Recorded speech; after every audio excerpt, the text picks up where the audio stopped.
welcome to the Horror Hangout podcast, where two bearded film fans watch the 50 best horror movies ever and then talk about them. My name is Luke Condo with Kate, and I'm joined by my regular co-host, Mr. Ben Errington. And we've also got back on the show Mr. Spreadsheets himself, Mr. Andy conduit-turner. How's it going? Yeah, hey guys, I'm real good, thanks. So, Andy, what has been your favourite horror movie this year, and why is it Hereditary? Oh, well... If you like it. I don't know if you have actually seen it or not yet. There almost feels like there's a forced and correct answer there. But no, I haven't seen Hereditary yet, but I was very impatient, so I listened to your episode the other week to sort of spoil it, well, to entirely spoil it for myself. Yeah. But Right. but I am still going to go and pull a surprised face. I ended up listening to the episode about it because having seen the trailer, my wife was not up for going. She's like, nah, it looks too horrible. So we went and saw Jurassic World, which was fine. Yeah. Ben, you were telling me that you've not stopped thinking about it. Is that still I've the not case? stopped thinking about it. I've not slept. I've not eaten. I'm just shaking as every spoonful of food comes towards my mouth. No, I've been reading up on it a lot, watching a lot of videos, thinking about it a lot, listening to the soundtrack. And the more I do that, the more I kind of think it's probably one of my favourites of the year so far. And even though I gave it a B plus, maybe a B plus. I mean, I could. Yeah. I've still more of a think about it. I could even bump that up to an A. But yeah, Right. I quite like the fact that the audience. Yeah, it's too late, mate. It's already. It's already out there. It's written down now. You both gave it a B plus. Yeah. I think that was pretty good. I'd stick with a B plus. It's it's stationary in my opinion. So for you, Ben, the hype wave is getting bigger. Yeah, Still building. It's still building. Yeah, hype wave's getting. But I quite like it that audiences aren't really digging it as well. I like that. It makes me feel like that. You guys, You don't get come it. on. You don't understand. Yeah, just don't. You just get don't it. get it. Yeah, Yeah. like a few people I know have kind of seen it and they've gone, "Oh, yeah, it's rubbish, wasn't it?" And I go, well, "I don't think it was actually." And they go, "What?" Yeah. So, Yeah, I've had similar. I think my some relatives went and saw it, and what did you think? I've heard it's really good. They're like, nah, rubbish. It's weird, isn't it? I kind of feel like it's great for people who appreciate horror cinema, rather than The Conjuring and those sort of scare roller coastery films. I think. Sorry, go on. I was just going to say, I still think it's got those elements as well. So I don't understand quite the hate, but Yeah. yeah. I think there are a few different breeds of horror fan, aren't there? Well, probably absolutely loads. But I think now, if you could probably split it down the middle now in terms of horror fans. Cat people. You've got people. Cat people. Yeah. You got cat people. And not cat people. You got you basically got people who enjoy Dog getting jump people. scared. Dog people. Yeah. You basically got people who enjoy jump scares, and people who enjoy genuine creepy atmosphere. And it's kind of like people are kind of split into those sort of two camps, where unless there's something literally going rah in your face and making you kind of shit your pants, then they don't consider it like a real horror, but something that's proper creepy, like Hereditary with creepy atmosphere and kind of slowly builds. I like those jump scares where someone opens a cupboard and a cat jumps out, or a cat people. Like a fake out. Yeah, but it's like the cat 3 or 4 times. You're giving me an idea, though, Ben. With all this different types of horror, maybe one of these days I'll graduate from spreadsheets and I'll do a Venn diagram. Oh! Put the little logos in each of the little bits. What a time! Yeah. That's going to be an infographic and a half. Hold that thought. God. Mr. Sheets is evolving. Yeah. We'll have to do a whole episode on it. It's basically like in School of Rock. Do you remember when he's writing down the history of rock on the chalkboard and he's got all the arrows coming off of all prog, all this stuff? Basically it's like that, but for horror films. We'll do one of those. Maybe that can be after the list finish. Maybe we'll do a live show. Fill up an auditorium. We'll get a whiteboard, some laser pointers. What a time! And here we have 0.5 of horror jump scares, number 10. Just go for it. So before we get into the film of the week, we need to pop out a couple of guffs. So Andy, do you want to do the honours? In terms of horror this week, guff wise, it's been sparse apart from Halloween. The guffage has been sparse. Yeah, it's been obviously not getting enough horror fibre. But we saw Jurassic World the other day, which I'd say at least the second half of it at least attempts to have more of a horror atmosphere about it. in perhaps that mainstream jump scares and there are monsters in the dark kind of way. But other than that, it's been not too much else on the. It was in the good. horror region. It did kind of like try and recapture some of because there's a hell of a lot of the first film is horror orientated. Yeah. So at least it tried to capture that in places. There was almost a recreation of some of the bits in the kitchen of the first one, of the original Jurassic Park, with the girl and the dumbwaiter as well. I think there's obviously a lot of love for the originals in there. Yeah, of course, I recognise that too. But there were a lot of scenes that kind of like felt almost like carbon copies of scenes from previous installments. Not necessarily in a good way. Like sometimes, obviously, good to pay homage, but this kind of felt a little bit like, well, we've seen this before. It suffered from a bit of an identity crisis, I think. The film. Yeah, it's almost a film of two halves. And saying that, I did really enjoy it. There were some really good moments in it, but I think of the whole film, if you just want a real good slice of it, like the opening unconnected section is probably a really good standalone bit to watch. Great, 100%. Yeah, I'd have been on board. I'd have been on board for a lot more of that. That was really tense, and that was really sort of quite terrifying. I found there were moments where I had a bit goosebumps a couple of times. Whoa, this bit. Yeah, I think it's because it was like it felt classic Jurassic Park because it was in the rain. People were wearing like yellow Macs. It just kind of felt. It kind of felt right, but yeah, kind of. I mean, I don't know where they're going to take it next, but to be fair, it's going to have dinosaurs in it, so I'll probably go see it. I reckon just do like a Dino Riders film where people ride on the back of dinosaurs, and you know what, they're used in wars and all this shit. It seems like that's the way it's going to go. Just dinosaur Planet of the Apes. Yeah, they could do like a post-apocalyptic style Dino Riders sort of thing. But are they going to do a trilogy? Is that the plan, or are they going to keep going? I expect so. I mean, if it's been making a decent little bit of bunts, then I guess they'll keep going till everyone's dead. Talking about keeping going. What about you, Ben? Have you done a guff? Keeping them going. No, I'm kind of similar.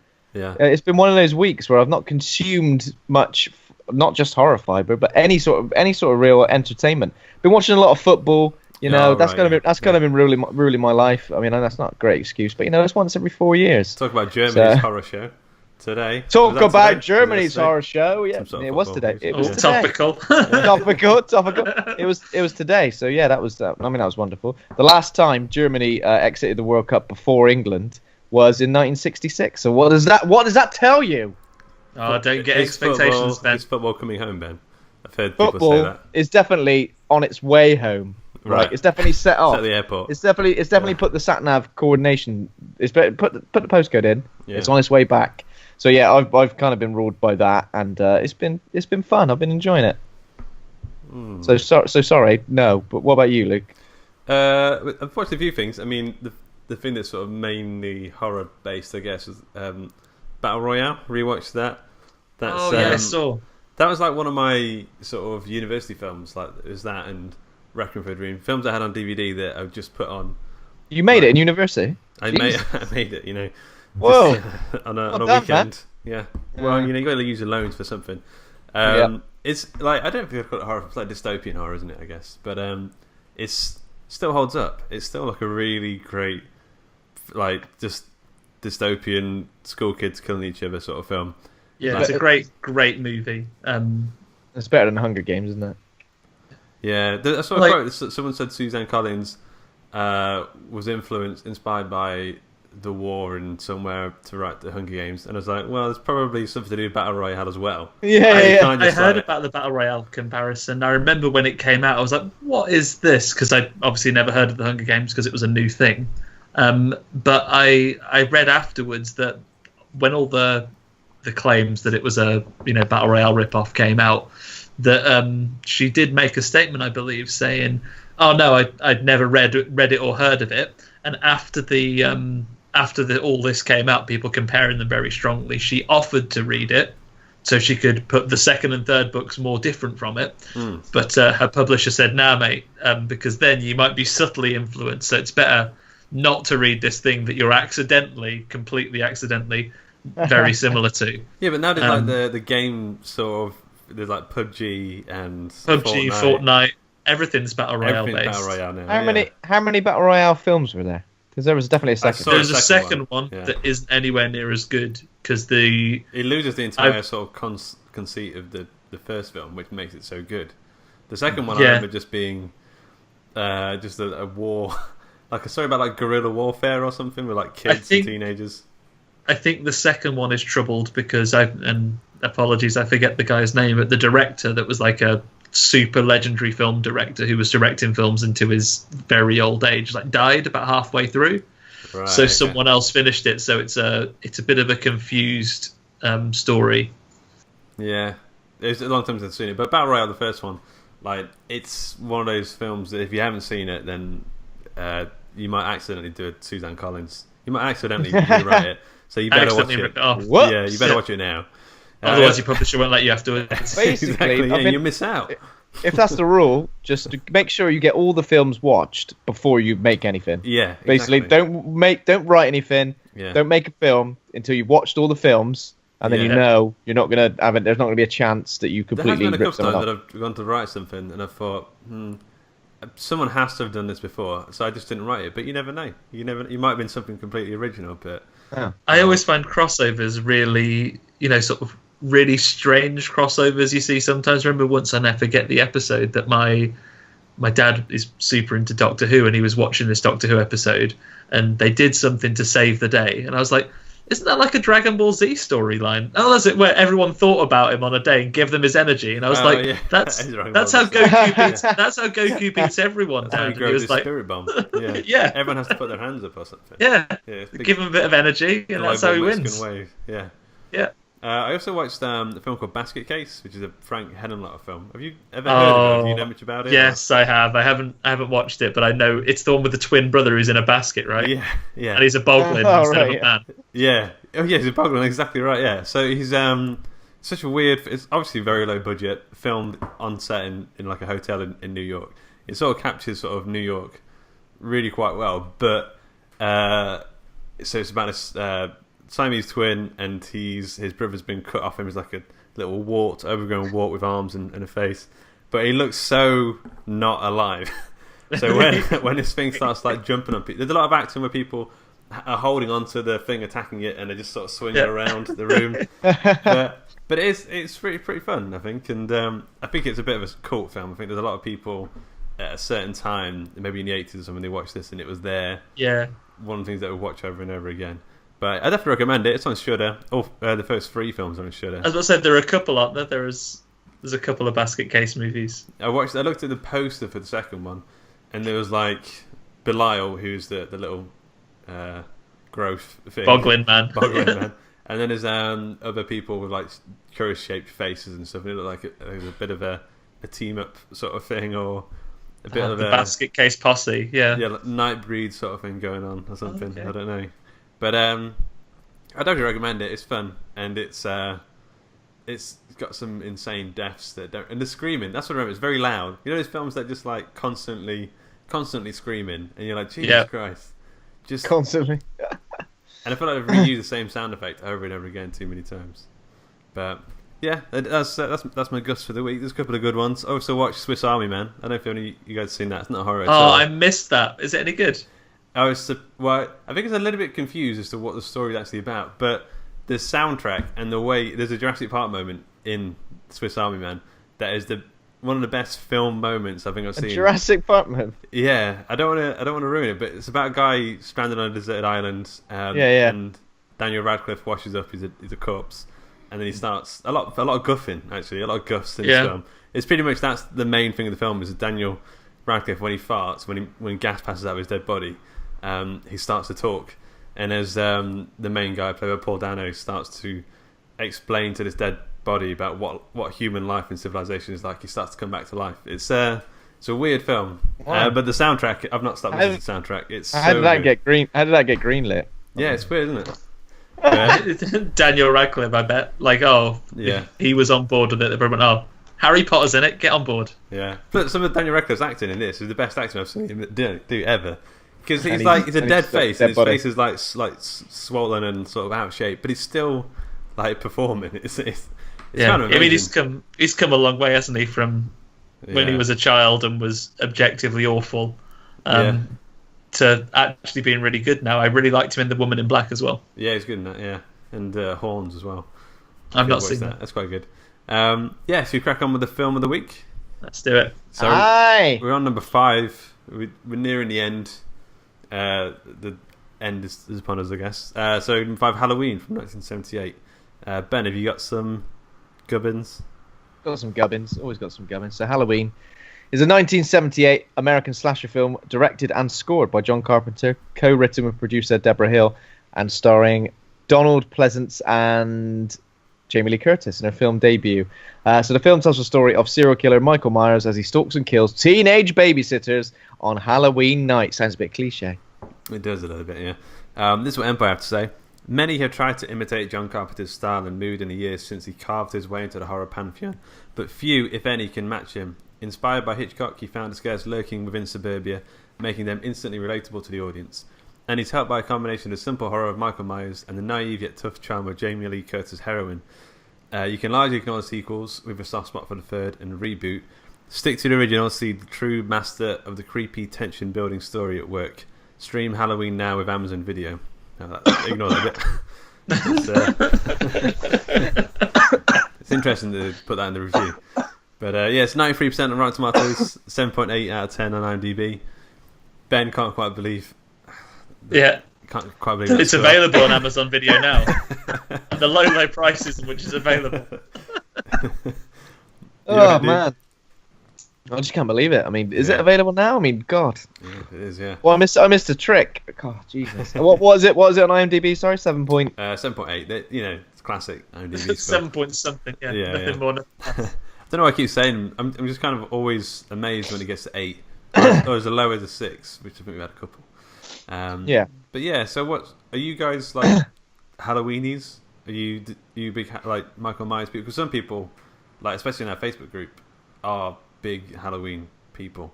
Like they had to watch the trailer together for the new one and that kind of thing. I've never been that person. It's never been that for me. Yeah. What about you?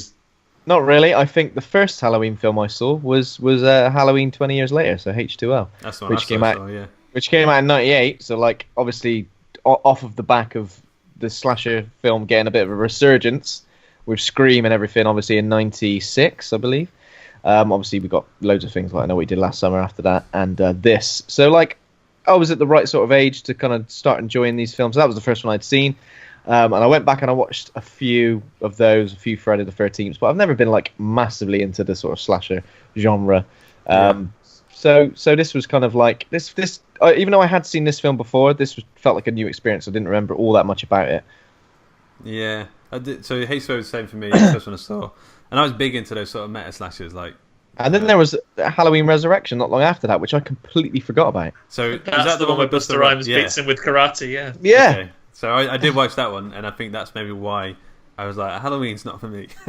I'm not a fan of this. And then remade by Rob Zombie in 2007. Is that correct? I didn't watch any of the Rob Zombie remakes. Yes, I think so. I've not seen either of them. So what? I mean, I guess my question is why are these sort of so prime for like being remade? Because I wouldn't particularly say the mythology and the lore is all that interesting. I mean, feel free to completely shoot me down there. I've seen a fair few slashes over the past year or so from around a similar sort of time, and after watching this one has the best meat in terms of Donald Pleasence and his and the mental asylum and all that kind of background and stuff, and it's definitely still like a slasher. I don't think there's too much there, but I always used to watch Friday the 13th, but now that I've seen this, I do think there's more to this first Halloween than there is to a lot of the Friday the 13th films. But still, I don't know. I mean, I can see why this is a classic, and I do enjoy watching it. But it's still not. And I will watch the new one that comes out this Halloween. Yeah, because from seeing that trailer, that does seem interesting. Not that as I said, not that I'm massively knowledgeable when it comes to this franchise or everything, but obviously I have a slight bit of knowledge to do with Michael Myers. I thought the plot seemed fairly interesting. Again, it does seem to like cherry pick from different films, doesn't it? And yeah, well, I think this was like one of the first of this is where everywhere cherry picked from Halloween. Yeah. What about you, Andy? Are you a Halloween fan? Yeah, I would say I am. I've certainly enjoyed the movies. For me, just maybe just down to like the overall feelings on the franchise and the character involved. I've always been big into slasher movies, but I find you can have a lot more fun with Freddy and Jason, because the way those franchises evolved. The cinematic moments are a lot more sort of bombastic and over the top, and there's some more comedy elements thrown in. Whereas, for the most part, Halloween's always played it pretty straight. And obviously we'll get into it when we go through the movie, but you can see why it's iconic and everything now. But like watching this movie again to prepare to talk for this, it's actually like really understated in a lot of moments, and it's a very efficient horror movie. I'd say nowadays, if you weren't paying actors and so on, you could probably recreate a lot of this film with pretty much zero budget, right? It's all done with, really practical, really straight up, production techniques and how it's put together. The shots and the music things are particularly notable and incredible. But as a fan of horror, I think if I was going to watch a movie with a bunch of friends and, around the house, you're going to roar with laughter and something, you'd probably go for something a little bit more over the top.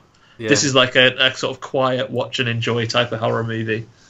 It's more like Hitchcock than like Friday the 13th. It's absolutely. More like Psycho-y. But what were we going to say, Ben?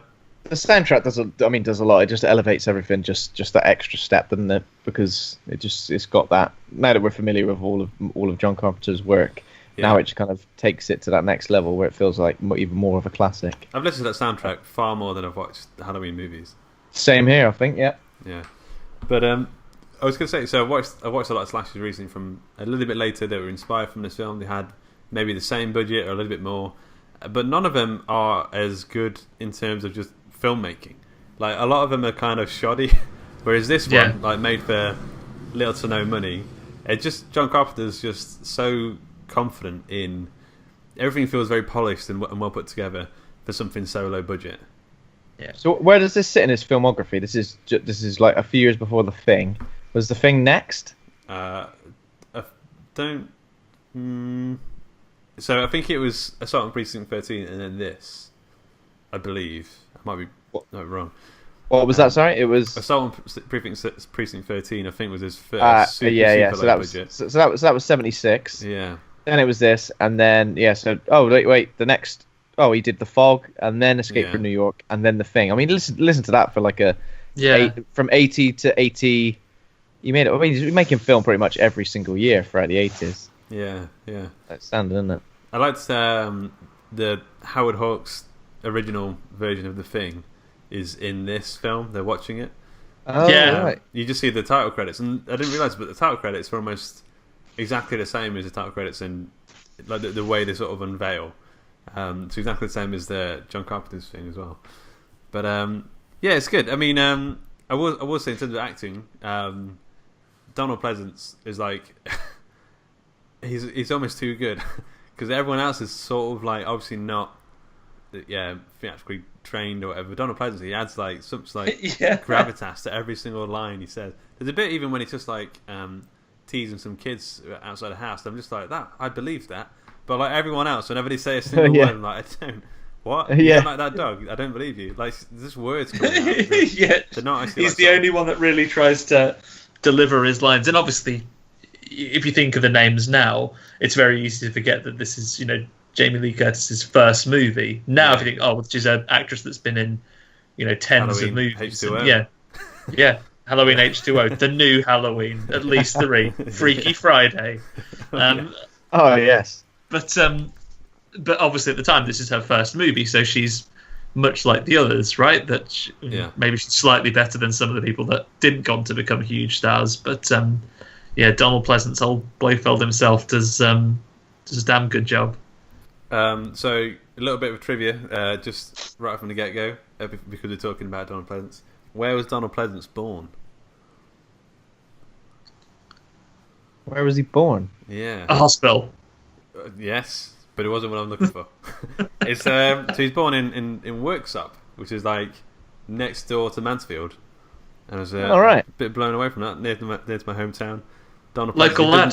He didn't sound like he's from Worksop. People from Worksop don't sound like that. But it's something to aim for all of us, really. Cool. Okay, so let's jump into the cast. Key players. We've got Donald Pleasence, like we said. He plays Dr. Loomis. He is, I guess, Michael Myers' psychiatrist or handler. He's been looking after him for, what is it? How many years is it? 13 years or something? Written it down. 15 years. He spent. He said then he goes on. He spent 7 years trying to get him rehabilitated, and then 8 years trying to make sure he just never got out of prison again. So he gave up. Yeah, you're not going anywhere. Yeah. That's a lot of effort, and that's a lot of years to dedicate to one person. Oh, come on, Michael, just. Yeah, I think he made it worse, and it's like, I don't want you getting out because people are going to start thinking I'm bad at my job. Yeah. Insane, just the insane red stamp. Incurably insane. Yeah. Yeah. Schedule for lobotomy. Jamie Lee Curtis, like you said, plays Laurie Strode. Laurie Strode, that name. There's a character, the comic book character thing called Luther Strode. Have you ever read? It's like a martial arts thing called The Case of Luther Strode or something like that. I haven't heard of it. Okay, check it out. But it just reminded me of the name. And then a bunch of other people who probably, there's Linda and Lindsay. I always get I can't tell you which one is which, but these are like Jamie Lee Curtis's friends. I don't think they're very good friends in particular. They're a bit horrible to her, a bit annoying, aren't they? They smoke. Yeah. They bloody smoke, don't they? They do. That's the real killer. Some of them smoke in bed. The real killer in the whole movie. Oh my god. Yeah, there's a little bit of inconsistency with the names. Maybe I wasn't paying proper attention, but we'll come to it because there's one line that comes off very weird in about halfway through the movie, and I was like, "What?" Is this? Okay, oh yeah. Well, I might know what you mean. We'll talk about it. There's a Laurie, a Linda, and a Lindsay, right? Lindsay's the little girl. Oh yeah, the really ignorant little girl that doesn't answer the phone.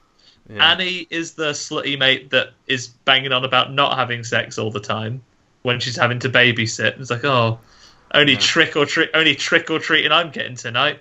And, oh, I've spilt some butter on myself, so I better strip off literally to my pants. Yeah.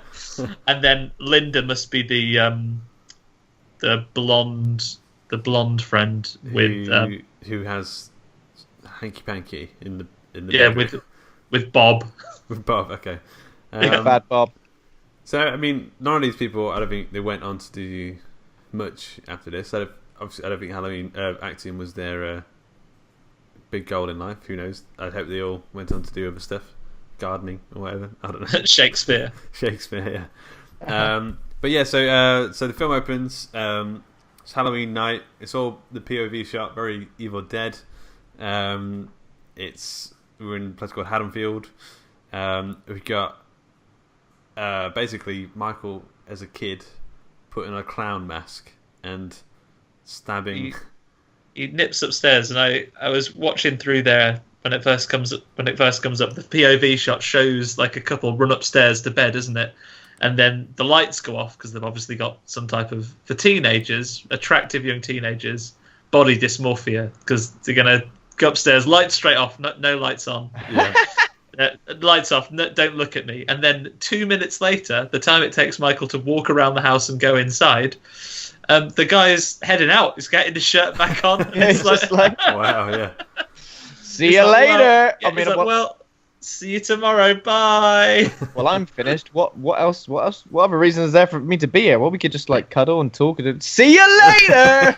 Yeah. Bye bye. Yeah. Don't even see me to the door. Bye. And then he's or something. Yeah, he's off on his merry way, and then the girl in the situation is still in her pants upstairs. That's why she didn't come see him to the door. I guess not dressed. Takes her a bit longer because she's got to do a bra up, I guess. But and then old Michael Myers nips in and gives her a stabbing, doesn't he? Stabs one off. It's quite brutal. I think I can't really remember what happens now. But we see through his point of view.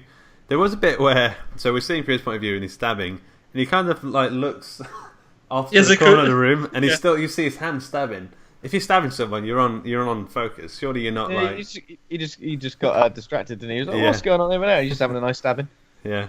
And then he goes back downstairs, and this is our first reveal, isn't it? Because a car pulls up as he's nipping out with his knife and his clown outfit, and we assume it's his mum and dad, right? They come home and are like, "You killed your babysitter / sister, all right?" Yeah, and then it's like, gasp! What's this, Michael? And then it comes out of POV mode, and they pull the mask off, and he's just a wee boy of 6. Yeah. But then his parents don't ask any follow-up questions. They don't know there's been a murder. Yeah. They just see him in the street with a knife. 1,000-yard stare. Yeah. And they go, Michael! And then just stand there looking at him in silence. What have you done, Michael? Minutes. And then he goes, every year children murder their babysitters because of video games. Yeah. It's a little PSA. And then we cut to 15 years later, as we previously discussed. Yeah. And then so now we're with Dr. Loomis, and he's they're driving through the dark. I think it's raining. It's tipping it down. It's Jurassic Park style rain. He's talking to this woman, and she's I think she's a nurse. She's going to take Michael to prison or something, right? He's going for a parole hearing, isn't he? And then they're saying, "Oh, what am I going to give him?" So I'll give him this massive dose of horse tranquilizers. Yeah. So he'll barely be able to sit up, and he's like, "Oh, that's the point, because I'm trying to fuck him over, so he never gets out." Yeah, he won't get to say it at all in his hearing. But so we get the impression that like he's almost supernatural in the way Dr. Loomis is talking about him. He's not human. He's not real. Yeah, he describes him as a monster, doesn't he? I'm not sure if it's here. I know this is the bit where, very sensitive to mental health issues, the nurse lady goes, "Oh, it's that gibbering that I can't. It's the gibbering that does my head in." And he's like, "Oh, it's all right. He hadn't spoken for years, so that's good." And is it this bit or later when he says, "Oh, he's got the eyes of evil, just black eyes and shark's eyes, the eyes of the devil." It's weird because when we see him later on, he looks like a dude to me. Yeah, it's like a typical dude. But just a guy with a slightly lazy eye. Yeah. That's the devil's eyes. They sort of pull up outside of this place, and I think the lights are off, or the inmates have escaped. They just see a couple of inmates like milling about in the rain, and they don't immediately notice it's a mist. The nurse lady goes, "They let them outside." And there's like, "Well, not in the pouring rain, they don't." Yeah. And then Donald Pleasence, Dr. Loomis, goes to the security gate to try and phone up what's happening. And while he's making that call, about a metre away from the car, someone jumps on the roof and spooks the lady into getting out, doesn't? Yeah, he does the Ooga Booga hand. He just like his hand up, like he's trying to tango her, but not quite. Like, it's like pretending his hand's a bat in her hair or something, just flicking it around. "I'm gonna mess your hair up," and he starts twiddling your hair and stuff into curls. And she's like, "Nah, mate, don't." And she just add this did, and then she just add this did, and she just slams on the accelerator or the reverse or something, right? Yeah, she like sort of screeches about the place a little bit. Does a 3-point turn, luckily, which is handy in a moment for Michael's escape. She does a panic 3-point turn and then tumbles out of the car.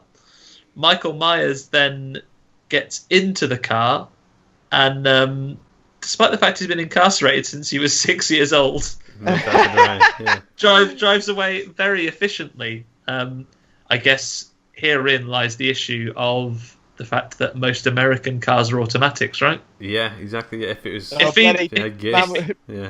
if this had been the UK, he wouldn't have got away. He'd have been kangarooing down the road, trying to get out first, stalling it. So, just see his hand. One sec.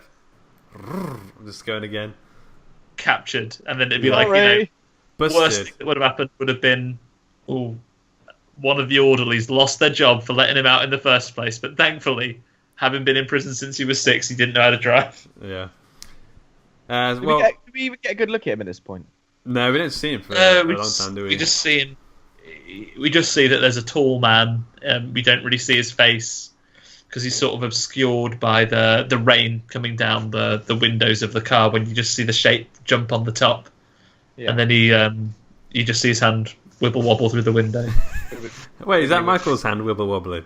I thought that was a random insane person's hand. Oh, I think unless he had an accomplice, I assumed that was Michael. I just thought because there was insane. Well, they didn't have to be insane, but they were just inmates out about, milling about in the rain. I just thought one of them had monkey jumped on top and just. Oh, so he used another person wibble wobbling her to get in, and then he's like, right, now's my chance. I'll nick a car. I think I prefer the idea of being Michael. I like the fact that he's got the wibble wobble technique.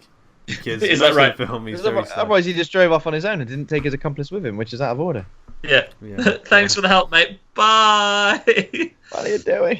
So he's probably picked that up, that abrupt exit from that the boyfriend of the girl he killed. So, well, after you've got what you want from someone, you leave immediately. Yeah, in and out. Yeah.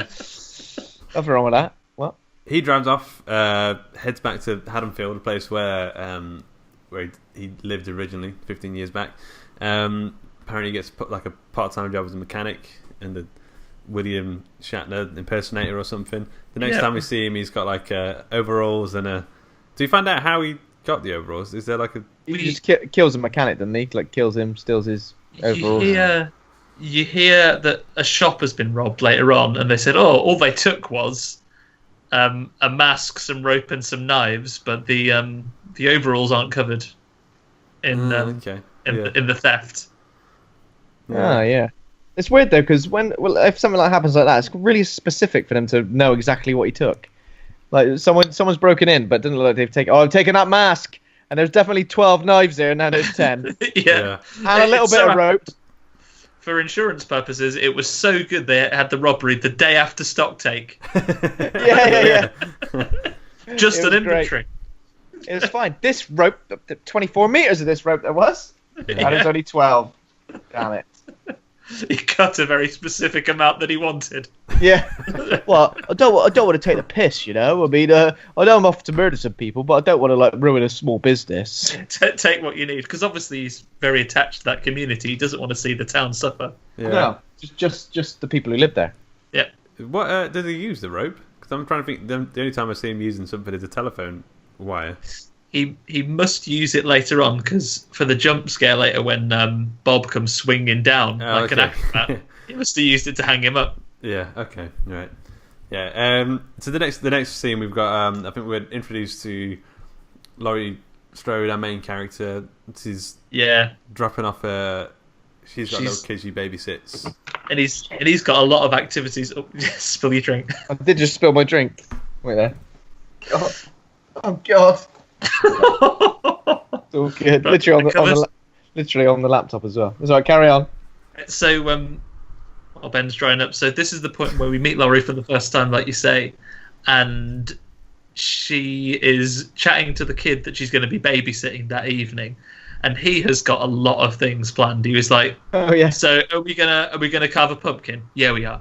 And we're gonna watch the movie marathon. Yep. And we're gonna make popcorn. Yep. Yeah. And we're gonna sort out cold fusion. Absolutely. And they also do this weird thing where they're watching a film and then they go, this is later on, they're watching a film and then they go and do the pumpkin and they go, should we watch the rest of the film? I'm like, you must have missed at least 45 minutes of the film. Yeah, and it's Halloween night, it's on live. You haven't got this on on Betamax. Yeah, it's Netflix. Yeah. Maybe that was, the forward-thinking nature of the film. Yeah. Filmmakers. They knew. How's your laptop, Ben? Yeah, it's alright, it's fine. Cool. What I was doing then was I was dispersing water into my hand and then rubbing it on my back. Got a bit of a sweaty back. It is incredibly warm. And then I got carried away and then laptop covered in water. I think it's alright. Nice to clean it every now and again. Yeah, it's nice to just clean it. It's water, not a sticky drink. Not a sticky drink. Yeah, you got to clean it now and again. Sometimes I just get in the shower with it or have a bath with it. Yeah. Just to make sure it's alright, and I think it is. Cool. Well, we can still hear you, so you haven't exploded. Woo! Okay, so Laurie drops off her ward, her little kid, and then it's off to school, I guess. I think she meets her. Oh no! So she sees Michael Myers standing behind a bush.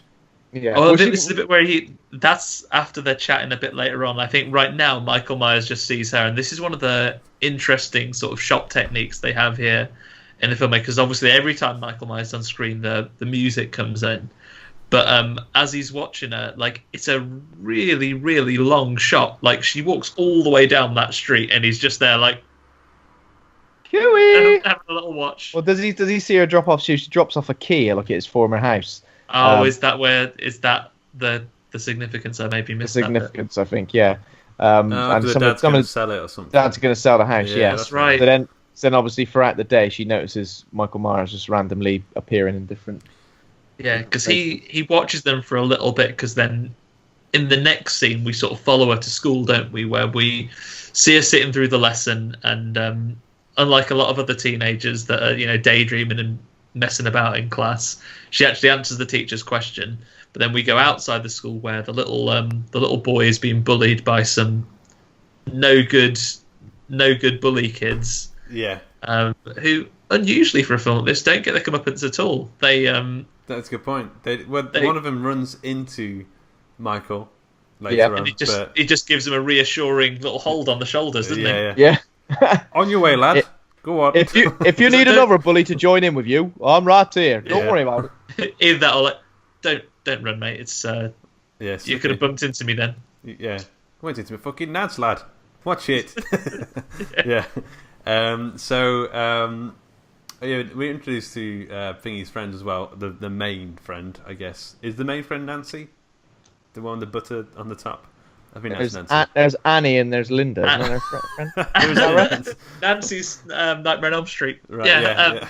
So yeah, Linda and Annie, and they're talking about how poor old frumpy Laurie's never going to get a date unless she puts herself out there, and they're putting together all their plans because they're all doing some combination of babysitting or sleeping with boyfriends that evening. It's either or, isn't it? Really, babysitting and shagging combo. You got to get involved. You can't do one without the other. Yeah, but that's what they're sort of planning, and then this is where Michael Myers cruises past in his like mental asylum car again. And this is another moment that I picked up on as well, because like he drives past, and then I think it's Annie shouts, "Oi, dickhead!" Like speed kills, and he's driving past at like 15 miles an hour. Yeah, that's true. Yeah. They look at him, he goes. Because the music comes on, I imagine that he's actually got that blaring out of his radio. Yeah. And then maybe it is a geared car, because I'm sure he stalls the car at this point, and he has to get going again. Speed you kills. just hear him go. Shit. Oh, God damn it! Yeah, his foot slips off the clutch. Yeah. So I think one of the main points about Laurie is that she's the main difference is that she is good in the sense of she's innocent. She's doesn't smoke. Yeah. She has a little blast on her mate's cigarette. She has a blast on a cigarette. Little blast.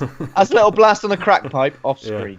Pounds a couple of those darts. Yeah. Yeah. I think she did do a couple of lines as well when she was doing the popcorn or the pumpkin.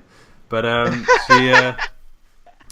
so she's good, and I think the other two are. I mean, I think this sort of idea came from this film. The innocent one is the final girl, or came somewhere else. I think this has got to be, if not the first, a very early example, right? Because she's the one that doesn't have a boyfriend and isn't working on dates, whereas the other two are directly planning how much rutting they're going to do this evening. Yeah.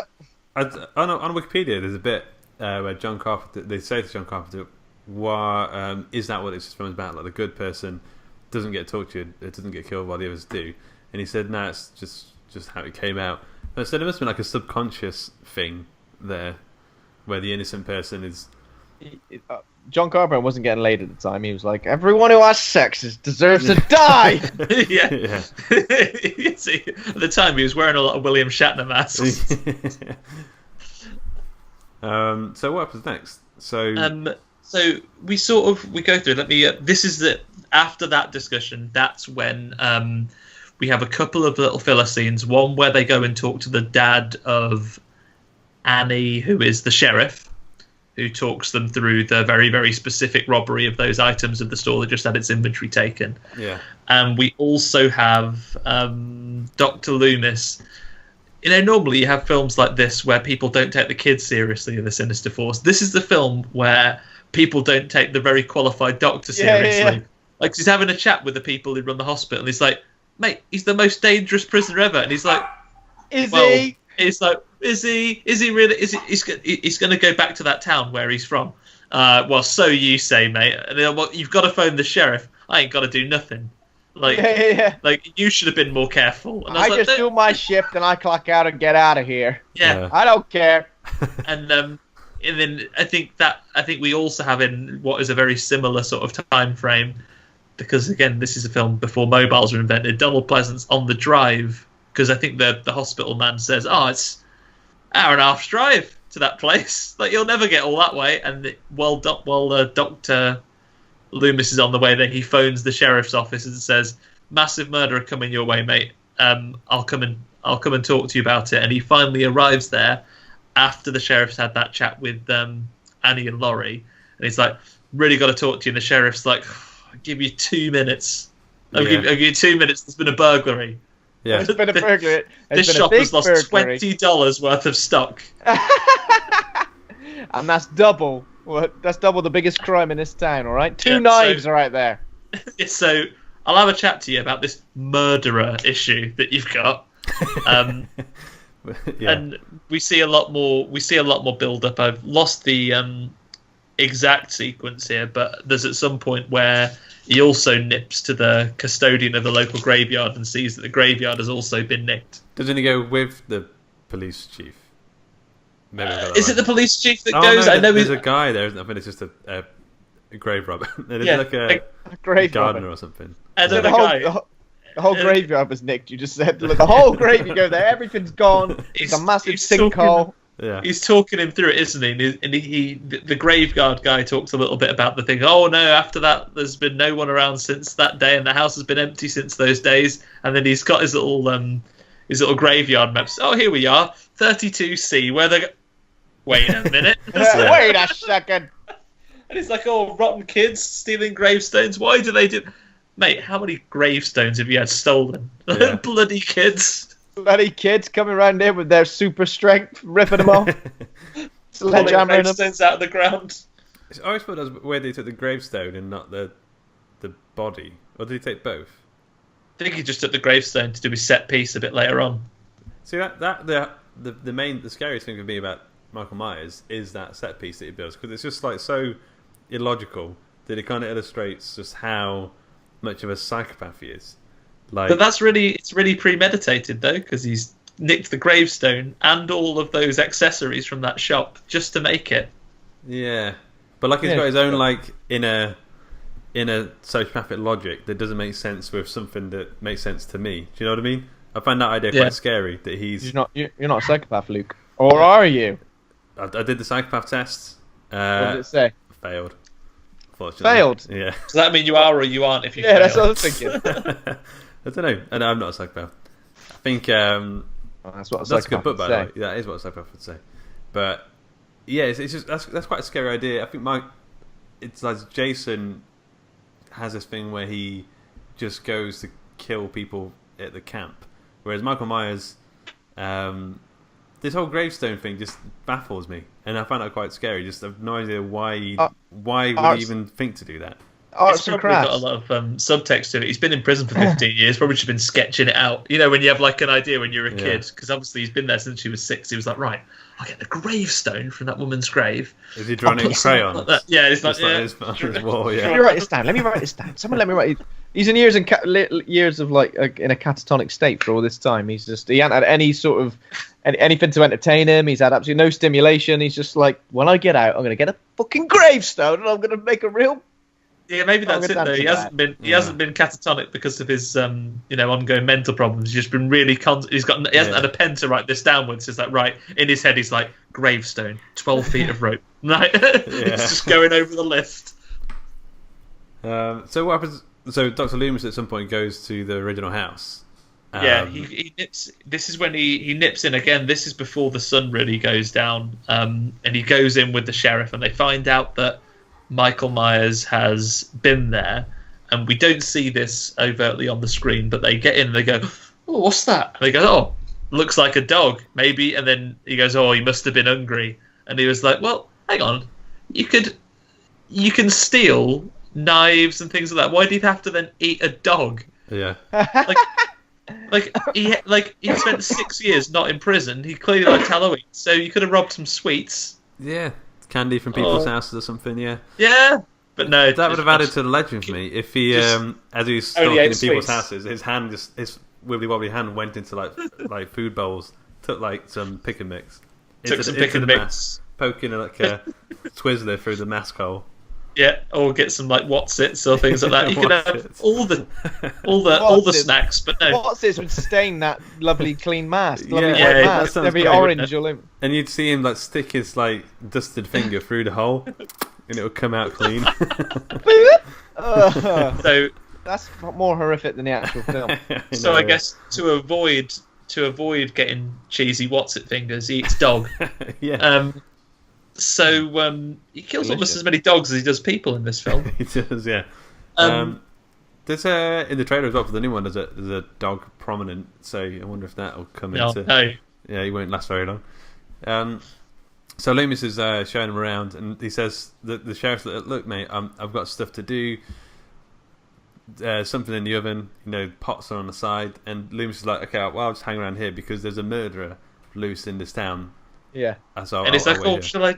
And then that's the sheriff goes, "Oh, maybe I should put it out on radio." And Loomis is like, "Nah, don't do that, because then everyone will see him anywhere, and your men will be running all over town. So let's wait just for someone to die, not do anything." Yeah. And then until it's too late.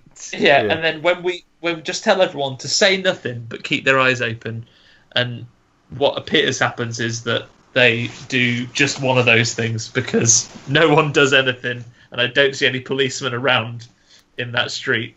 Yeah. At the same time, on the other side of Haddonfield, Laurie Strode keeps seeing Michael. He just keeps popping out of bushes. Yeah, he's been popping out of bushes. And he goes back in, like on The Simpsons. And only she sees him. This is just after the Speed kills bit where he stepped out from behind the bushes, and her mate Annie doesn't see him. Yeah. And then she does, and then she marches over and goes, "Oh, there's a bloke here, he wants a date with you," and then he's gone, really. Yeah. Because he's a trickster. There's a bit, so I wrote this down as a note, and it was a weird dialogue thing, I'm not too sure what the context was. It's always a place to shit. And I'm sure there's a bit in the film where someone says, "I'll always have a place to," and then someone else says, "Shit," because they've seen a It's brilliant. It's the friend, and they're talking about. I guess it's the blonde friend whose name is it Linda, who Nancy, is talking about because So Sarah talks about. It's that because she's going round to the babysitting house where Annie's going to be with her boyfriend, and she's like, "Oh, because they want a place too." Someone interrupts her shit, and she goes, "I've got one of those." Doesn't have a place. Doesn't have a place to do necking with a boyfriend, apart from the massive van that they have, but decide they need a house. Yeah. It's got to be romantic, so what better than a stranger's parents' house? Yeah, it's a weird like a little line that sort of came out of nowhere. But, I mean, John Carpenter's got, sense of humour, so maybe it's come from there, I don't know. So I think it gets like night time now, right? I think the sun goes down and Halloween starts proper. Yeah, we get towards Halloween properly. Everyone's doing their various bits of babysitting. The little boy that Laurie is looking after is a little bit spooked because those rotten bullies have been talking to him about the boogeyman. Yeah, who's gonna come and get him. Yeah, and he sees Michael outside at some point. He says, "There's the boogeyman." He could just be the random dude, but he sees him about half a dozen times. It's like bloody Not Now Bernard. He's like, yeah. He's like, "Oh, the boogeyman's outside." Nah, he isn't. Stop. It's not taking him seriously at all. And a boogeyman, shut up. Stop talking about the boogeyman. He's not fun. But now, even though you clearly already freaked out about something, just sit down and watch your horror movies. Yeah. There's a point where, like, Laurie Strode is like, she's seen Michael about 6 times now. The kid's going on about boogeymen outside, and there's a bit where she's going, "You're going crazy, Laurie." Like, call the fucking police. Like, at this point, you need to call someone. Yeah. Haven't you seen anyone strange today? No, what are you on about, idiot? Yeah. That is definitely just your imagination, little boy. Now sit down while I do nothing about this. Yeah. So I think it's not Nancy, the girl, the other baby. Annie. Right. Okay. Yeah. So I think it's her moment now. Annie cops it first, doesn't she? Because she is waiting for her boyfriend to come round, and then, first Michael Myers is doing a bit of spying on her, and she spills the tiniest amount of liquid, which she describes later as butter, or like over her top. But literally, she's on the phone to Laurie as it happens, and you see her spill butter on herself through the window, and she goes, "Oh shit! I'm covered in this stuff now. I better get changed." And then literally takes all of her, literally strips down to her pants. She was drinking a glass of hot butter, which everyone does, you know. Yeah. Oh, all my hot butter is all over me. So I'm gonna, and then she's like shouting to the kid, Lindsay. She doesn't even say Butterfingers. If you spill butter on you, you need to say Butterfingers. Such a missed opportunity. Butterfingers. Yeah. So she strips off to her pants and then nips out to the lawn. Like, she shouts to Lindsay, who I've written on my notes is the most ignorant kid in the world. Yeah. She shouts to Lindsay, says, "Oh, get us a robe or something," and then she nips out to put a wash on. Gets stuck in the. It's like an outdoor lawn, like personal laundrette thing. Gets stuck in the window of that. The kid, Lindsay, the second time the phone rings, bothers to answer it and comes out to get her. She's stuck in the window, explains to the kid she was stuck in the window, and then the kid immediately, "Oh, don't tell anyone I was stuck in the window, that's embarrassing." Goes back in, phones the boyfriend back and goes, "Ah, yeah, sorry she was late, she was stuck in a fucking window, idiot." She's covered in butter, though. She's covered in butter. She's covered in butter from head to toe. Yeah, surely she should slip right through. I don't understand why. Slide right through that window. Yeah. Greased up like a Scotsman. And then, so how does she die? So she goes to get in the car. Oh no, okay, so she takes Lindsay She drops ignorant Lindsay round to Scaredy Pants Tommy's house. And then she goes off to go and fetch her boyfriend. And whilst on the way, she's doing some singing, a general tune to things that happen, like, "I can't find the keys, going to get my boyfriend, no one's possibly here to kill me," and then she gets a strangling in the car. Yeah, so maybe that's the rope. It's not the telephone cable. I think that's someone else. She gets strangling, right? So he grabs her, and then he slits her throat, I think. Yeah, right? He does. Yeah, when after he gives her a strangling, and their hot breath makes the windows all steamy, and then like that moment in Titanic. Yeah, his wibbly wobbly fingers are like slipping all over the shop. Yeah, it's like butter, and he goes, "I'm just gonna get the knife." Yeah, I'm not getting any purchase at all. He's lactose intolerant. You get a nice shot of. I think it's the first time we see a bit of a close up of Michael's face. Yeah, in the back of the car. It's kind of scary because it's kind of like it's kind of obscured a little bit from the glass, but it's got a ghoulish sort of. It looks like how the Scream mask sort of does, but obviously that's what that's based on, I guess. But in the build-ups as well, there's so many nice little looks at it as well. I bet there's some you could probably even miss. The bit when she's in the laundry, it's a really, really subtle shot of him. You can just see there's like the door and there's another window at the back, and you just see his little face like having a little peep at her. But this is, as you say, one of the first times we get a really, really close look at him for any type of extended period of time while he's choking the life out of Annie. Yeah, I think it was really effective. I think I've even read somewhere that John Carpenter wasn't happy with the mask because it is a bleached, like, William Shatner mask. Yeah, wasn't it literally like, right, we need a mask to this thing, and they sent out the interns or whatever to get it, and they said, "Oh, I've got this William Shatner mask that will paint grey." They painted it. Yeah, I think they painted it grey, but how does it even look like William Shatner? Like, I can't see really any resemblance to William Shatner. Did it have hair with it as well, like the William Shatner bit? I'm not sure.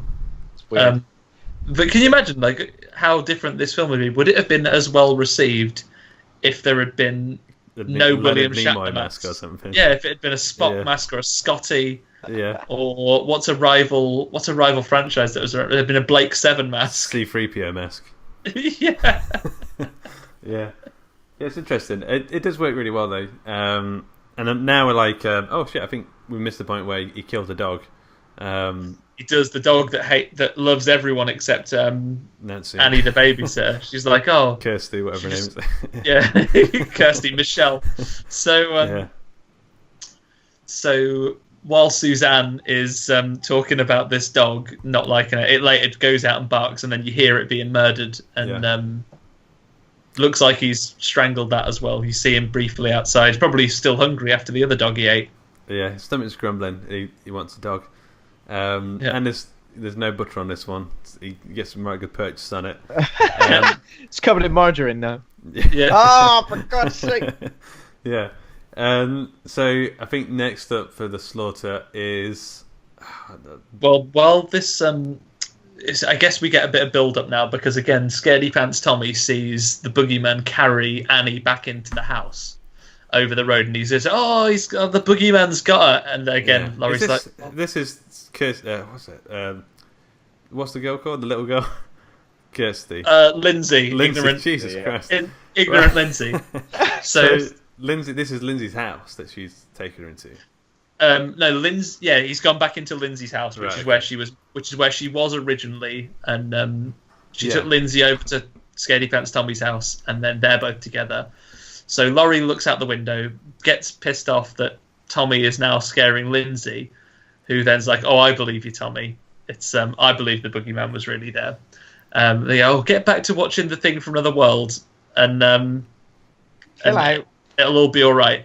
At that point, Linda phones. Linda, right? Yeah. So the blonde friend, whose name I'm not sure was Linda, it might be someone else as well. So Linda then phones up and says, "Oh, where?" Oh no, she hasn't phoned up yet. She's outside in the car, and this is where I said there's some problematic dialogue, because Linda is out in the car with her boyfriend, whose name is Bob, I think, and they're getting a bit frisky, having a couple of beers in there, and they're going through their strategy, and they're like, right, we're going to go inside, chat for a little bit, then Annie will distract ignorant Lindsay, and then we'll go upstairs, and it's the first bedroom on the left.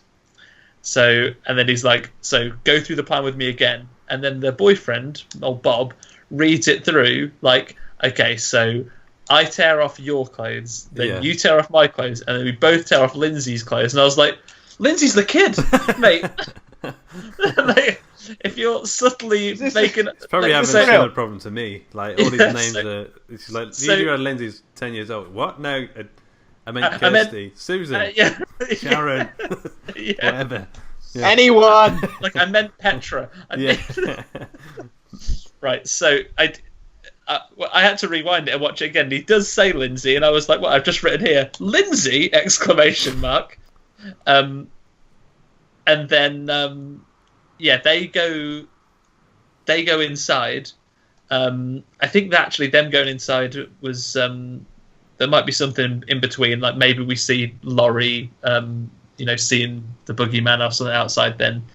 But then this is when they get into the house, no one's in there, it's all pitch black, they immediately start necking on the sofa, and then they give Laurie a ring and say, "Oh, she's not back yet, what shall we do?" And she goes, "Oh, she's probably just out getting her boyfriend, she's meant to pick him up, so she'll be back in a bit." So that's when they go upstairs they realise they can abandon the plan to distract ignorant Lindsay and can just go immediately upstairs to have some sex up there. Yeah. And that's exactly what they do, although they are temporarily interrupted because poor Bob gets his rhythm thrown off by the phone ring, and he's really pissed off. He's like, "Fuck's sake, can't concentrate with the phone ringing." Who is on the phone? It's Laurie to say, I think. Oh no, we don't know who it is on the phone. It's Loomis. Possibly hello. It's possibly no one, because they can't answer the phone in case it's Lindsay's parents, because they're not meant to be there. Okay, yeah. So why they do just parents ring their own bed phone? Yeah. Check it, just to check if anyone was having sex in it. Are you in my bed? Oh, sex in my bed, are you? No. The whole setup for this is just the whole setup for this is so complicated, isn't it? Yeah. People are all going to different places and different houses, and kids going to different houses, and people having sex in beds. It's like, could it just be streamlined a bit more? Like everyone's in the same place, or what? No wonder a murderer was able to run amok in the town, because all the adults in the street appear to have gone out. Yeah. Where have they gone? They've gone to like a swingers party. Halloween that's it. Dogging. So also, really... you have made a big point. I've just gone through the cast again, IMDb. We've got Laurie, Linda, Lindsay, Loomis. There's so many L names in this. That's a young writer's a common problem, I think, using the same letter for most of your names, making them sound too similar. But okay. Yeah, that's interesting. He had obviously has a thing Loomis, for L's. Laurie, Lauren, Lindsay, Linda, Luke, So Leonard. so Leanne is. So he gets off the phone, and then the distraction of the phone over, they're able to complete their sex like moments later. Complete their sex. Complete. He does. Yeah. He says sex complete, and he literally just rolls straight off, and then gives us some immediate shits like, "Oh, do you want a beer?" He's like, "Yeah." Yeah, he's kind of angry now. Yeah. Shall I go and get it? Yeah. All you can say is yeah. And then she turns it around on him and goes, "In that case, you go and get me a beer." And he's like, "Oh, you get me one." And he's like, "Nah, you're going now." And then he nips off and he does the classic, and I guess this is where Scream got it from, because he's like, "Oh, I'll be right back." Yeah. And he heads downstairs and gets a strangling, doesn't he? He gets a stabbing through the chest or something, because he sort of shunks him into the wall and he's sort of stuck there. Do you know what I mean? It's a very Michael Myers is a very efficient killer, isn't he? So he picks him up and he has a real intense stare at him while he's strangling him, and then a single stab manages to transfix him to the wall. Yeah. So he's been in a catatonic state. Was he catatonic whilst he was doing his press-ups? Like, how is he so incredibly strong? Yeah. I guess he was catatonic. He put all his energy into growing. Yeah, he's fought about growing. Like, growing, thinking about is when you're really hungry, not really hungry, really full of dinner, you have to think about digesting your dinner so it goes down. Is that true? It's a bit like that. Yeah, just sit and think about it quietly. So he's toilet time. So that's what he's been doing, I guess, and like maybe thinking about his list for his diorama he's going to make, and steroids. The Bruce Lee 1-inch punch, but with stab. Yeah. So he kills Bob. And then he goes upstairs. He's like, you know what? I've killed a couple of things now, and I want to mix it up a bit. So he puts on his a sheet, or maybe he does. He does by accident. a bit of humour. Yeah. Like, pretend to be a spooky ghost. And then he comes upstairs like, woo. Did he make that noise? No. Okay. She assumes it's Bob, because as well as the sheet, he's put on his Bob's glasses, hasn't he? Right. Yeah. Over the eye holes. Almost seems like a character. Yeah. Did he actually do that? Did he put the glasses on? Yeah, he puts the glasses on. Oh, an absolute. Unless it's like a technique, like you have to draw her closer, so she won't run away or something. Yeah, it just points out as he's killing her later, because that wasn't to be funny. Yeah. That was a strategic move. Yeah. So when he gets closer, she, instead of trying to phone the police when she's running in panic, unless the phone rings and it happens to be Laurie, she runs down and she's on the phone. Laurie assumes it's them doing some more pranks, because earlier in the phone she has like a silent call from this girl. So she assumes this time is them doing a screaming phone call joke. Although I would argue that sort of sex screaming noises on the phone probably sound a little bit different. I haven't done the experiment, don't quote me on it. Yeah. But I would imagine that sex screaming probably sounds a little different from being strangled to death screaming. Yeah. When you do your experiment, please send me the findings. Yeah, I think it depends what you're into, Andy, doesn't it? Really, Yeah. Although, would it be difficult to do that now, because he uses a phone wire to do it, and who even has a house phone, let alone not a cordless one? It's the charging cable. It's the USB Yeah. cable. He's going to USB it. Yeah. So she gets cabled. And then I guess at this point Loomis is he's been hanging around outside the house. He's been scaring kids. I think because it's those bullies, isn't it? The bullies go to the Myers house, and he's like, "Fuck off!" Yeah.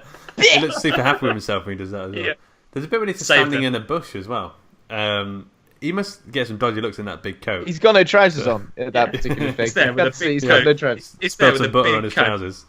Yeah. Big coat in a bush outside a notoriously haunted and creepy house in the neighbourhood, whisper shouting at kids in a raspy voice. At some point, he finds his car, like the insane asylum car, and then that's how he knows for definite Michael is here. I don't know how he finds out where he is though. I think that's the point though. He doesn't really, does he? Because it's in the neighbourhood, and he's just been hanging out and waiting. And doesn't the sheriff come back? And he goes, he hasn't come back. Better give up. And he wanders off a little bit, which is what puts him into range of Laurie's screaming later on. Right. Okay. But with that little break, that's how we find that. I guess Laurie's either seen something. I guess it's after the call. She goes round to see. The phone hangs up when Linda's been strangled to death. And ironically, I bet she feels bad for this afterwards. She says, "If you're messing about, I'm going to kill you." Little did she know.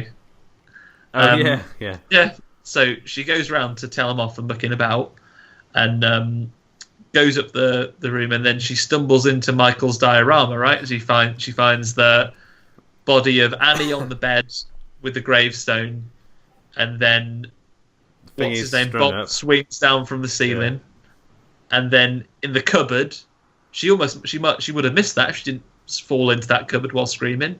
Yeah. It falls open, and what's the names? And hanging out. Linda, Laura, Lauren is in there, dead as well. And then at that point, that's when. Does Michael come out and scare her then? Does he give her? He comes out and tries to stab her, but he like slashes her arm. Oh, he does, yeah. It's this moment where you think he's got a free shot here, and he's just completely fucked it. And he wrecks her blouse though, but don't worry, it's not Laurie's blouse that's expensive. It's Linda who, when Bob talks about ripping it off, because don't rip my blouse, mate. It costs a lot. Oh yeah. We don't know how much Laurie's blouse cost. It could be Primark blouse, I think. Primarni, yeah. I think there's a bit of a chase around the house now. This where she goes into the cupboard, the wardrobe. That's in Scaredy Pants' house. Right. Yeah. This is where she runs downstairs, and Michael Myers has locked the back door by propping a rake against it. So she breaks the window, knocks it over, so she can get out the house. Right. Okay. And that was random, wasn't it? In the 5 minutes that she's been out checking out this murder house, Scaredy Pants Billy's gone to bed, and she's beating on the door, trying to get back in, and Michael Myers is casually walking across the road towards her to get her. And as well as him walking very slowly to get her, the little kid takes ages to answer the door. She has to she bangs on the door and shouts to be let in, and nothing happens. She wazzes a plant pot at the window, smashes it, and he's still. And then he comes to She wazzes. and then doesn't hear it. It is spooky though, so you might. Yeah. He comes to the window, literally, in the 2 minutes she's been away, he's gotten to bed and been fast asleep. He's like, "Oh, it's the middle of the night or something." And it's I've got 45 seconds. And it's like, "Who is it?" And it's like, "You think it is? It's your babysitter. Let me back in." And he comes to the door really casually, trotting down the stairs. Where's Ignorant Lindsay? I don't know. She's probably still watching the thing. Ignorant Lindsay. Yeah, probably not answering the door. She doesn't answer the phone. Yeah. When someone's stuck in a window. All this is happening, and Lindsay doesn't even recognise it. Doesn't even register. Yeah. Ignorant old Lindsay. So she gets let in. She slams the door immediately, but she sends the kid upstairs to bed, because then this is when she sits on the sofa, and Michael Myers gives him a knitting needle right in the neck. Oh. And then it looks like he's dead. He kind of falls down. And she did this a couple of times. I keep thinking, you need to confirm the kill. Yeah. You can't fool me once. She falls down. I think she turns around, and then she's just letting him do his thing behind her. That sounds weird. Yeah. But then, did she get the phone out or something, or did she? I think does she go? She sits and takes a minute, and then she goes up and sees what's going on with the kids, and takes her time to explain that the boogeyman is gone, because she's killed him. And that's when he comes back again. He comes back up the stairs. And again, she sends the kids into the bathroom, tells them to lock the door, runs into the bedroom, and then opens the window and hides in the cupboard. Yeah. And this is one of the iconic bits of Halloween, right? When she's in the cupboard and he's searching the room, and you can see through the slats there that he's gonna come in, and then instead of opening the door sensibly, he just smashes his fist through it, doesn't he? Yeah. Smashes his fist through it, and then she gives him a coat hanger in the eye, and he drops it. Horrible. That made me feel for him. She drops his. Yeah, he drops his knife. With Michael at that point. You never coat hanger a man in the eye. Yeah, never. He drops his knife, and then she stabs him with it, and assumes for the second time in this movie that he's definitely dead. Yeah. And at this point, Loomis has heard, or he's on his way. Loomis has heard the commotion, and is he's sort of. This is when he's given up. I think he's given up waiting in the house. Been waiting here 2 hours now. I'm going. So he goes off, and then Laurie gets the kids out of the room they've locked themselves in and says, go and run out into the street screaming and then phone the police. And they follow her orders to the letter. Lindsay is not phased at all, obviously. Yeah. But is straight. They go out and scream, which is what directs Loomis to this particular house. Right, okay, yeah. So Loomis rocks up. Well, before that, Michael... He's just like standing up all creepy, right? So if he's lying down... he does a sit up like the Undertaker. Yeah. Maybe that's where the Undertaker got that from. And then when people compared it to Michael Myers, he said he'd never seen the film. But, maybe I should watch it. Maybe I should watch it. And Paul Bearer said, "Don't bother watching it because gimmick infringement." So then again, Michael attacks her. Loomis rocks up just in time, swinging his 6-shooter. He does. He pops a few. Yeah, pops a few caps in Michael's ass and chest. Pops so many in him that he blasts him right out the window, doesn't he? Yeah. He falls down a flight, lands on the soft garden floor. It's a really classic sound effect, isn't it? Like that is the quintessential hitting the ground, like the crunch. It's like that sound now, whether it was a stock sound that people had before, whether it became one afterwards. That is the one. Is it like the Wilhelm scream? Yeah, right. But it's like it's like the thump on the ground. Oof. The Wilhelm thump. So again, they see him dead on the floor, and they think, he's dead. Nah, don't worry about him. Unless it's like an old game where when you kill something, it just evaporates. Like the next time we look, he's just gone. Yeah, I'll go down and get the coins that he's turned into in a minute. But then, I didn't write this down. Do you guys remember? There's something that like because Laurie's gone temporarily insane. She's like, this is the boogeyman. And then Loomis turns around and says, something like, which is no comfort to a truly traumatized girl or not. Like, very well believe it was, my dear. It was the bloody devil. He just wants a new patient because his old patient's dead now. He's done a runner. So he's like, would you say you're curably insane or incurably insane? Because I've been burned before. And then that's how it ends. I mean, credits roll at that point. It's direct. It's a direct, like, really sharp end, right? There's a quick tour around the house, like it's. And then we hear some breathing as well while there's a tour around the house, which kind of like shows he could be anywhere. He could be anywhere in that house now, or outside. Anywhere in this 2-bedroom house. Yeah, he could be anywhere. Where's he going to be? Yeah. Finders keepers. Look under the sofa. Look in the shower. Yeah. He's in the kitchen. Michael, you're right. Okay, so trivia. You ready? Yeah. Just take it in turns. Okay, so number 1. Some critics have suggested that Halloween may encourage sadism and misogyny by audiences identifying with its villain. Is this true or false? Well, probably true, I guess. Someone's probably said that. It's true. Well, it does say it's true, but I don't really understand how anyone could claim that people are identifying with its villain. It just seems to me like such a... He's the bad... Like, he's not even like a... he's not even like a proper like a motivation. Like it's such an how could you Oh bloody! I hate babysitters. What a bunch of fucking twats! Yeah, kill them all. Yeah. Babysitters whose names begin with L. Fuck them. Yeah, they can rot. Okay, number 2 and 3 are kind of linked. Number 2, what was the film made for? What was the budget for the film? Whoever's closest gets. Was it biscuit. like in the 100,000s? Well, you tell me. We're not going to. 500,000. Okay. Andy? I'm going to go with 501. No. I'm going to go 750,000. So, Ben, you've got that one. It's $300,000 dollars. The film was made for. Number 3, then. How much did it gross? So, how much did the film gross? How much did it make? 6 million. Is that original box office, or is that like how much has it made today? Original box office. Original box office. Is it adjusted for inflation? Not that it's going to help me. I don't know. I'm going to say it made $12 million. What did you say, Ben? 6. Okay. It made $47 million. Jesus! Gross. Oh, It's one of the most profitable films ever made. It, spawned franchise. It's I think Ben. You think you took the biscuit on that one, on both of those. So well done, Ben. Well, no, yeah, but Andy said 12 and I said 6. Oh yeah. It was 7. Okay, you both get half the biscuit.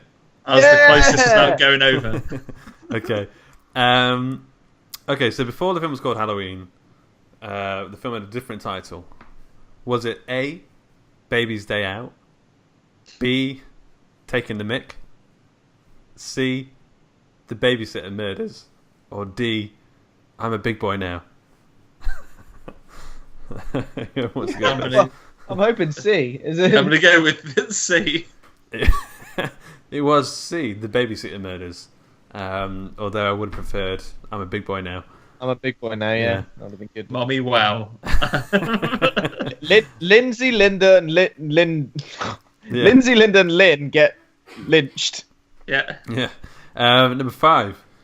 What time signature is a Halloween theme written and composed and performed by John Carpenter? What time signature is it performed in? 3/4. 3/4. Andy? Trying to dick all about music. Oh no! Wait! No! No, you've had your answer. Oh no! In a lot of interviews, he does. John Carpenter does talk about it a fair bit. He's kind of proud of it, I think. I don't even know if this is a thing. I'm going to say 3/6. It's 5/4. So, yeah, I think. Yeah, it's very prog, isn't it? It's very like it's like a Rush riff when you think about it. Yeah, I think he said like his dad was. Yeah. He said something about his dad was a musician, and his dad was talking about 5/4 time signature. And I think he was just playing the little riff on the piano just to get a feel for the time signature, and then it ended up becoming the sort of theme. But yeah, so I don't know who won that one. Both of us, maybe. All three of us. And everyone's a winner when it comes to trivia, right? Yeah. Like, we're all a bunch that's the objective. We're all a bunch of absolute winners. Yeah. Okay, so ratings and reviews. I think I know what I'm going to go for. But Andy, do you want to go first? Yeah, go on then. It's tough to call. I think the influence of it is undeniable. Watching it in comparison to some others, it's not one I could watch as regularly as some of the others. I noticed as we were watching, actually, it's really heavily like backloaded. No, Michael doesn't actually kill any people apart from when he was a kid. Like the adult murders don't start until 50 minutes into the movie of like a 90-minute film. Yeah, like it's really heavy. But the cinematography and the music's fantastic as well. So as much as I couldn't watch it as regularly or have maybe as much fun as some other arguably less quality slasher movies. Any you can name right now? Any slashers come to mind? Slashers come to mind. Like, I do love Friday the 13th. I was very surprised this doesn't feature on the list at all. Yeah, none of them. Not even Part 6. Yeah, not even Manhattan. Yeah. Other than that, an unusual one I found a couple of years ago. Sleepaway Camp is incredible. It's awful, but it is. The creativity of the murders. There's some bees. There's a nice twist to the end. And if you haven't seen Sleepaway Camp, don't Google it. Just watch it, and then send us a live reaction. Okay, I've heard a similar thing for one called Pieces as well. I've seen the artwork. The artwork's just a guy holding a chainsaw and there's like loads of limbs around. Have you guys played Until Dawn as well? No, I have not. Yeah, I'd really like to. In the interest of closing a point, though, I'm still going to give it a B. Okay. Yeah. What about you, Ben? Yeah, I'm kind of similar to Andy. I kind of feel like I enjoyed it for what it was, but at the same time, it doesn't compare to other sort of slashers for me. And because obviously we've seen so many iterations of the slasher film and so many ridiculous levels, like the next step up and what can be, Freddy versus Jason, Jason X when he's in space and shit. This kind of felt like, it felt like the ready salted flavor slasher film, didn't it? It felt like the plain digestive biscuit. But it's John Carpenter, I love it. But I probably would go a little bit less than Andy for this one, just in terms of how much I'd like to rewatch it. So I'll probably just go for a C+ on this. C for controversial. Yeah. I was going to go for a B as well for the exact same points, really. But I do feel like some of the cinematography is from the slashes I've seen. I feel like this is one of the most competent ones, like one of the most well put together films, and it's good. It's a classic. It's I know some people watch this every year for like Halloween, and I think that's kind of wasting your time. I know it didn't go that way, but I really got watching it today. When they started planning these, like Halloween 2 follows directly on from the end of this one, and then Halloween 3 is the completely random one with the masks and the 3 days to Halloween. Yeah. But I know these were originally meant to be like Cloverfield movies, right? Episodic and not necessarily connected. I think that's what they decided with number 3, right? And then they realised.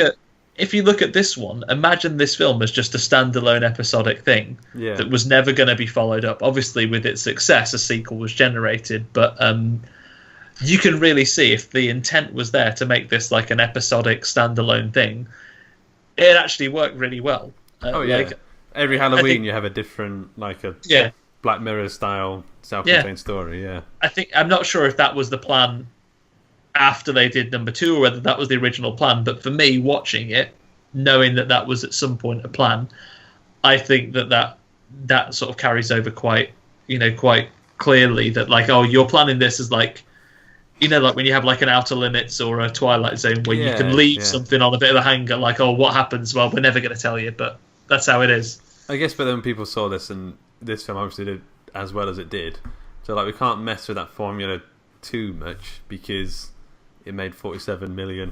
$1 million. I mean, I'm actually, so as I said, I'm not a big Halloween person, but seeing the trailer for the new one, which I guess doesn't take Halloween 2 into account, and it's just another straight sequel, right? I think it just kind of washes the slate clean. Is it from the very beginning again? Like, because I've seen it comes back. It's after, because it's old. It follows. It's old Laurie, isn't it? Yeah, it follows this first one that we watched this week, and I think it takes account of any of the others at all. But yeah, I'm kind of excited about that. It should be good. Yeah, I like the. I saw one of those YouTube videos you get with like the circles and the big arrows. They pointed out some like attention to detail, and he has where he gets knitting needled and it punctures the mask. They showed in the new one. There's a little hole in it, so that's pretty cool. Also, Laurie's got the scar down her arm where she gets slashed. Oh, yeah. So a lot of attention to detail. I mean, I don't know how the rubber in that mask hadn't perished over all this time, but we can. Yeah. Wow. Cool. Okay. Next week we're doing number 4 on the list. I think Andy joined us for that as well, right? Is it The Thing? It is The Thing. Yeah. Yeah, I'll be back. John Carpenter. John Carpenter, double bill. Yeah. I actually watched it fairly recently, but I'm looking forward to watching it again. It is a pretty good classic. Always. Yeah, love that one. Yeah. Cool. Also, just one last thing. Did you guys watch the new Predator trailer? Yes. Yeah. I haven't seen the new one yet. I wasn't sure from the first trailer, but this trailer, I'm all in. Yeah, I know it's get a bit of hate because it looks kind of like schlocky 80s sort of horror, but like that's exactly what I want from a Predator film. I don't want anything else. Yeah. I think I'll go and watch it in a second, actually. Yeah. Yeah, it's a proper red band trailer where we get like proper action and everything like I'm expecting in the film. Yeah. None of this like AVP movies that were like a 12A. It's a proper brutal looking Predator movie. Looks great. Yeah. Cool. So this show is brought to you by Hawk and Cleaver. Head over to hawkandcleaver.com and grab a free book. We're going to Patreon over at patreon.com/Hawk and Cleaver. Thanks to Kovac Kalman for our theme music. Thanks to Acast for hosting the show.